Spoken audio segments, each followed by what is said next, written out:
Hey everyone, it's UnLocke'd here, and I'm doing a little something different. I'm actually trying to cover a little bit more within the gaming genre of things. And one of my ideas recently happens to be more of the adult content for video games, in a sense. Not the aspect of nudity or anything like that, but more of the adult topics.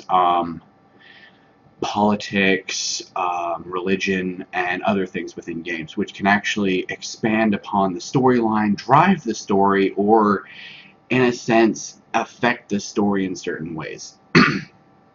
And I'm trying to figure out what your guys' opinion is of religion in video games in this episode. My opinion, personally, is it can be a driving force within the storyline. If you look at games like Dragon Age, or other games like, off the top of my head, just derped. I'm going to go with God of War, or any of those other things where you have the mythology transform into a story about that mythology and drive that force home, so to speak. And all the little things that happen in that section of the game that are portrayed through the religion itself. In games like Dragon Age, you have the Chantry, who is a huge driving force against the mages, so to speak, and the control of said mages. Now, you have the religious aspect, which can influence you as the player to do certain things within the games.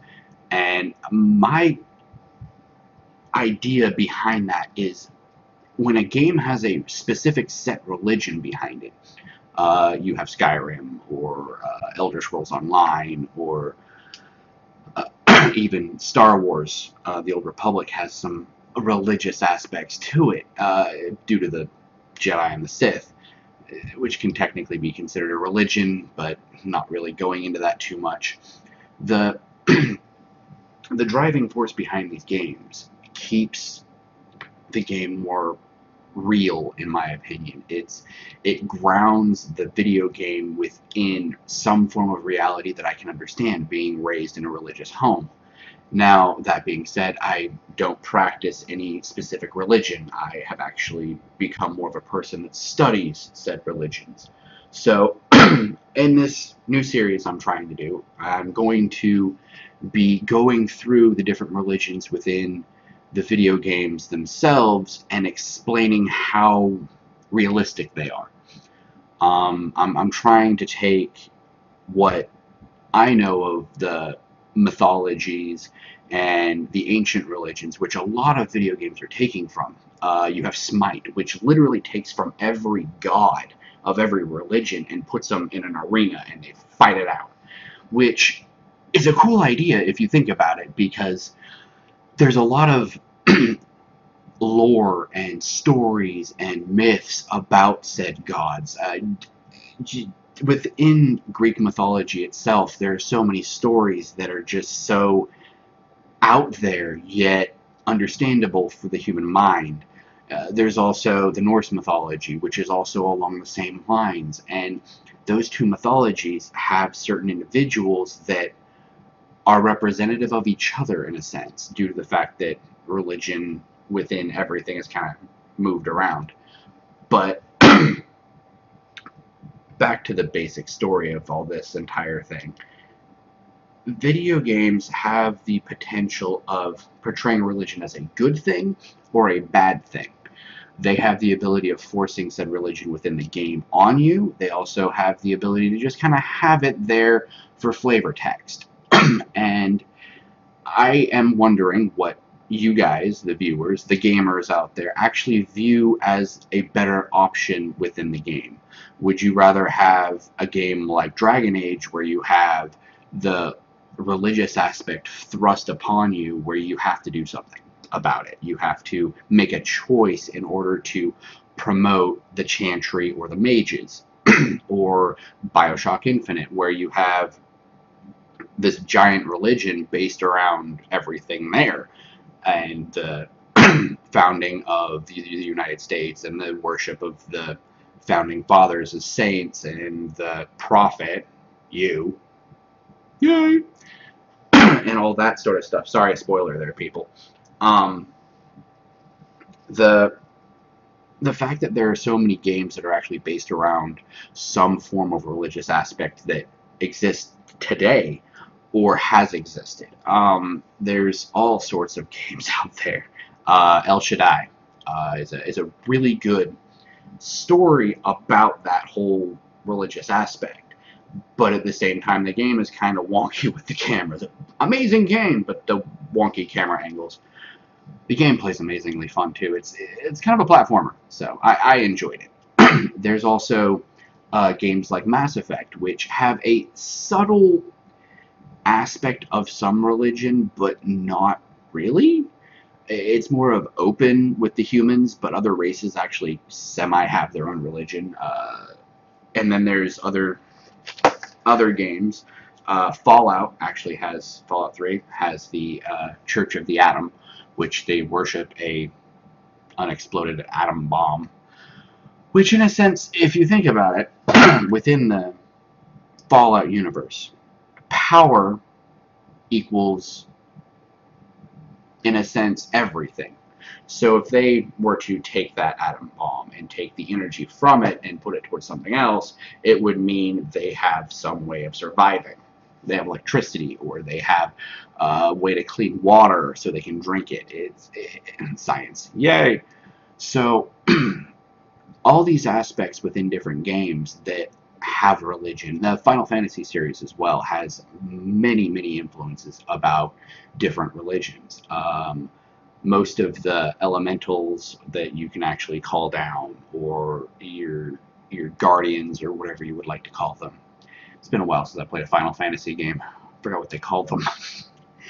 But a lot of these games have some religious aspect to them that helps drive them home.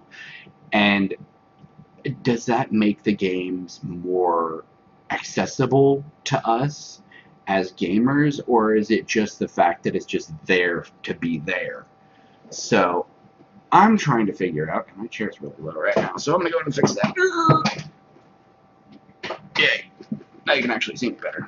So I'm trying to figure out, as myself, what my personal views are on having aspects of religion or politics, which politics are a big thing in a lot of video games. Mass Effect is very political. Dragon Age, you have Bioshock Infinite, which has a lot to do with politics as well, because you have this uber religion that is pushing these politics.